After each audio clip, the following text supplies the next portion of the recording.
And I wish I had learned about emotional intelligence a long time ago. Not just what it is, but how not having it can quietly destroy every single thing you love, and how learning it can rebuild your whole life from the inside out. I mean, I'm not coming at you from some polished pedestal or something. I mean, I've been the man who shut down emotionally in the past, the man who avoided pain or ignored his triggers, blamed everybody else for how I felt inside. I've been the man who made his woman feel unsafe emotionally, and the father who taught his kids without even knowing that showing emotions makes you weak. But I've also become the man who took accountability, the man who healed, who grew, who transformed. And that's what this whole episode is all about. Let's get into it. You are now tuned in to Elevate with Sage, a sacred space to unlearn, unpack, and rise. For the ones carrying weight they never deserved, for the ones healing in silence. This is where we remember who we are. Let's elevate. What's up, family? Welcome to Elevate with Sage. First of all, I just want to say thank you for joining me today. You could have been anywhere else in the world, but you chose to be here with me. Man, today we're talking about something I wish I would have learned way sooner, and that's emotional intelligence. So, what is emotional intelligence, right? Emotional intelligence is your ability to understand, manage, and express your own emotions and to recognize emotions in other people. It's not about being soft, it's about being solid, grounded, present, disciplined. There are five key parts to emotional intelligence, right? Number one, self awareness, knowing how you feel and why. Number two, self regulation, controlling your reactions. Number three, motivation, acting from purpose, not pressure. Number four, empathy, understanding how others feel. Number five, social skills, communicating clearly and calmly. There's this book that I read called The Big Stick.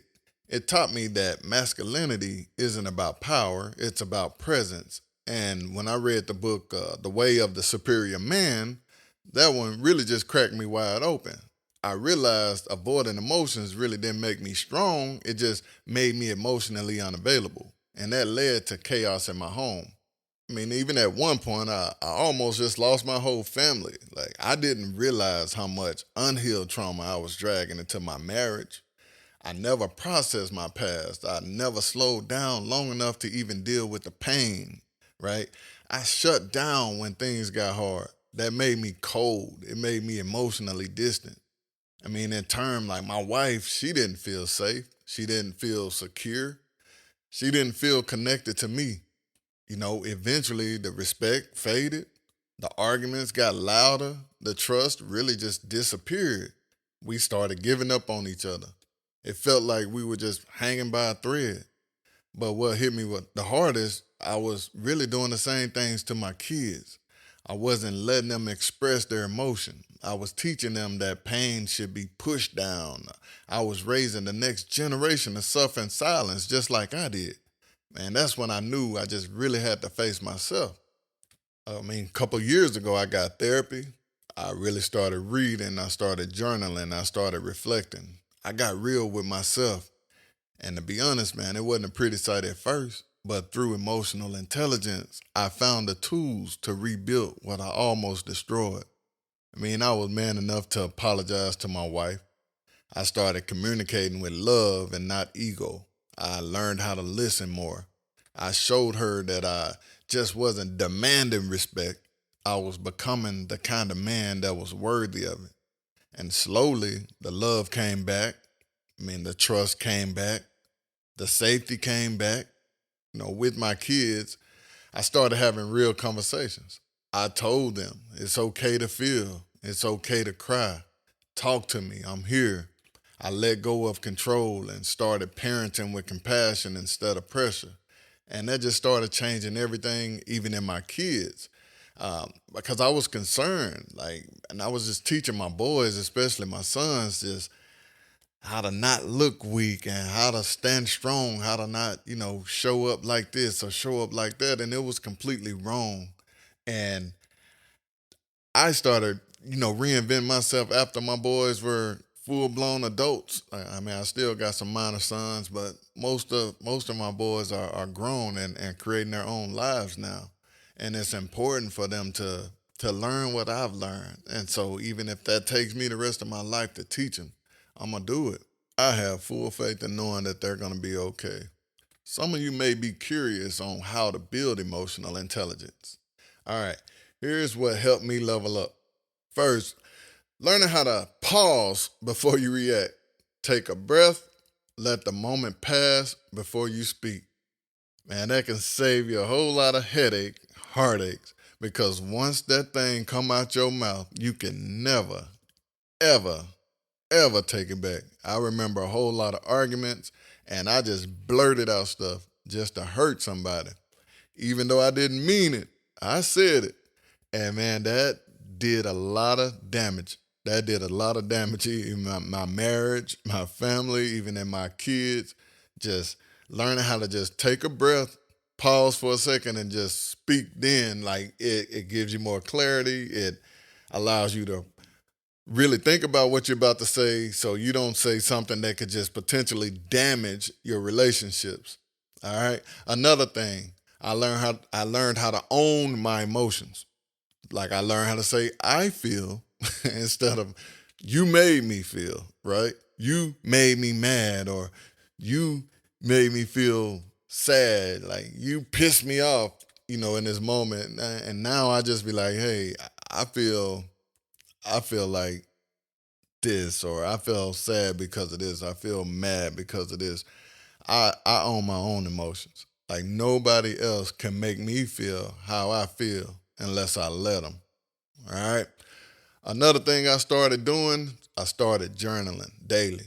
Like you got to just figure out some kind of way to get your thoughts out of your head and onto paper. And a lot of people have trouble just starting this.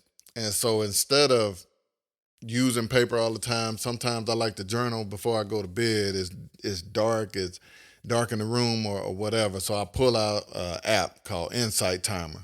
I downloaded it.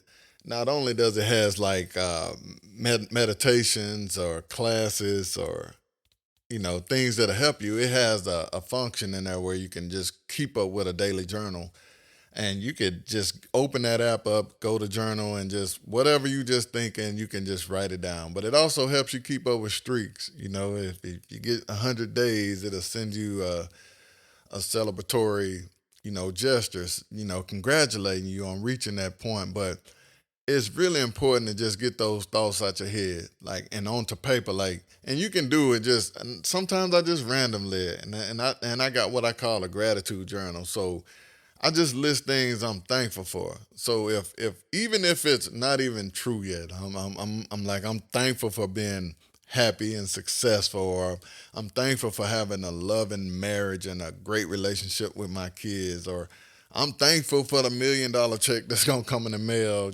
or man, I may not have a mansion yet, but I'm thankful for the house I got. I may not have the brand new Cadillac Escalade V that I want, but I'm thankful for the SUV I do have.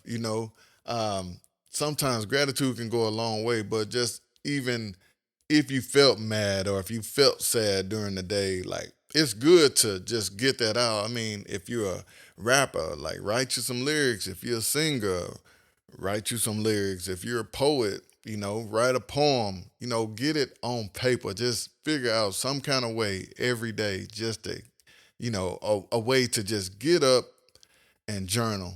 I like to do it at night. Sometimes I do it in the morning or throughout the day, but towards the end of the day, I just really love to journal. Some people are completely opposite. Some people like to wake up early in the morning and just put their thoughts on paper, and that's fine too. There's no rules on how you do you. Just do it. And so, moving on, another thing I learned was to practice empathy. You don't have to agree to understand, right? And it's okay to agree to disagree. Man, like that was huge for me. I learned how to focus on actively listening. I started to understand perspectives, but I also started responding with compassion.